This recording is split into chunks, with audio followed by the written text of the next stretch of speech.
Meanwhile, when a multitude of many thousands had gathered together, so much so that they trampled on each other, he began to tell his disciples first of all, "Beware of the yeast of the Pharisees, which is hypocrisy. But there is nothing covered up that will not be revealed, nor hidden that will not be known. Therefore, whatever you have said in the darkness will be heard in the light. Whatever you have spoken in the ear in the inner rooms will be proclaimed on the housetops. I tell you, my friends, don't be afraid of those who kill the body, and after that have no more that they can do. But I will warn you whom you shall fear. Fear him who, after he has killed, has power to cast him into Gehenna. Yes, I tell you, fear him. Aren't 5 sparrows sold for 2 Assaria coins? Not one of them is forgotten by God, but the very hairs of your head are all counted. Therefore don't be afraid, you are of more value than many sparrows. I tell you, everyone who confesses me before men, the Son of Man will also confess before the angels of God. But he who denies me in the presence of men will be denied in the presence of God's angels. Everyone who speaks a word against the Son of Man will be forgiven, but those who blaspheme against the Holy Spirit will not be forgiven.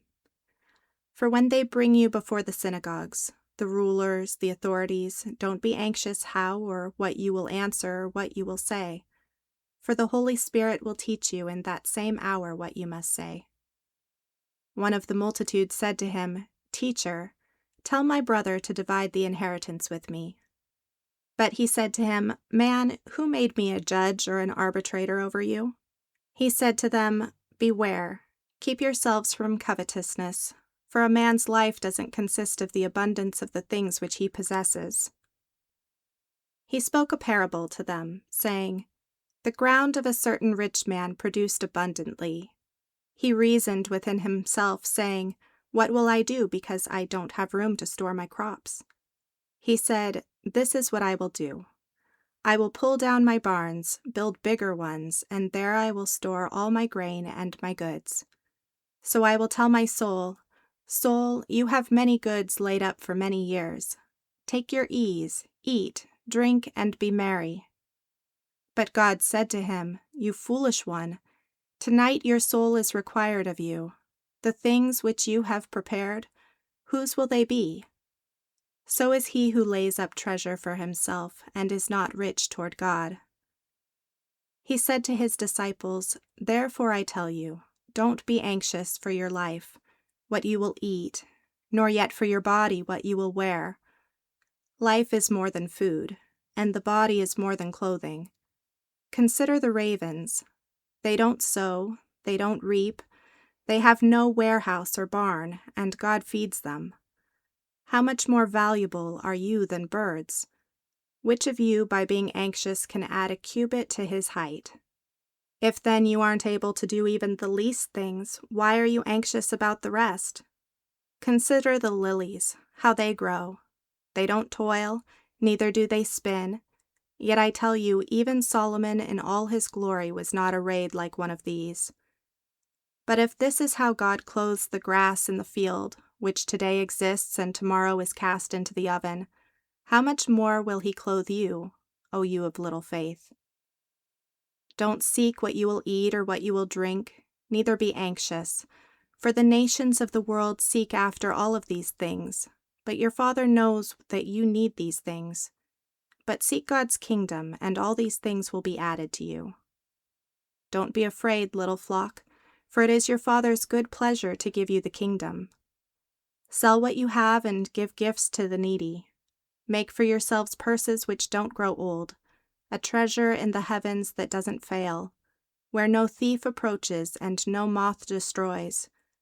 For where your treasure is, there will your heart be also. Let your waist be dressed and your lamps burning. Be like men watching for their Lord when he returns from the wedding feast, that when he comes and knocks, they may immediately open to him. Blessed are those servants whom the Lord will find watching when he comes. Most certainly I tell you that he will dress himself, make them recline, and will come and serve them. They will be blessed if he comes in the second or third watch and finds them so.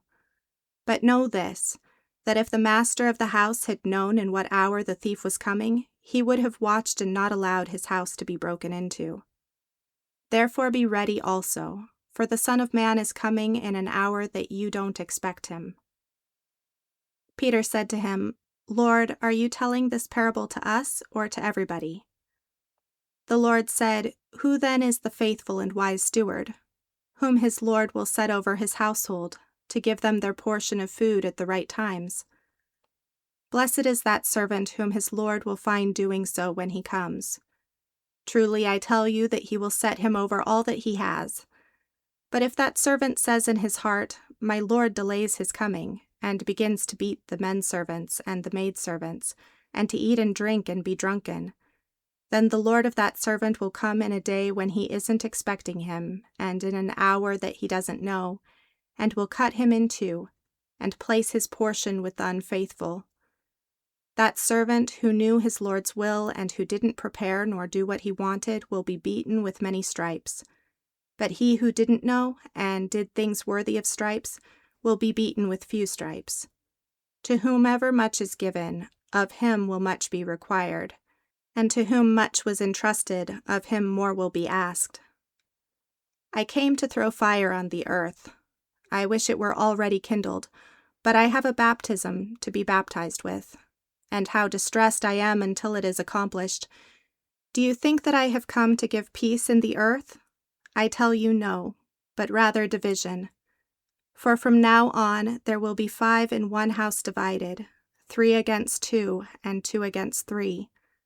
They will be divided, father against son, and son against father, mother against daughter, and daughter against her mother, mother-in-law against her daughter-in-law, and daughter-in-law against her mother-in-law." He said to the multitudes also, "When you see a cloud rising from the west, immediately you say, 'A shower is coming,' and so it happens. When a south wind blows, you say, 'There will be a scorching heat,' and it happens. You hypocrites! You know how to interpret the appearance of the earth and the sky, but how is it that you don't interpret this time? Why don't you judge for yourselves what is right? For when you are going with your adversary before the magistrate, try diligently on the way to be released from him, lest perhaps he drag you to the judge, and the judge deliver you to the officer, and the officer throw you into prison. I tell you, you will by no means get out of there until you have paid the very last penny."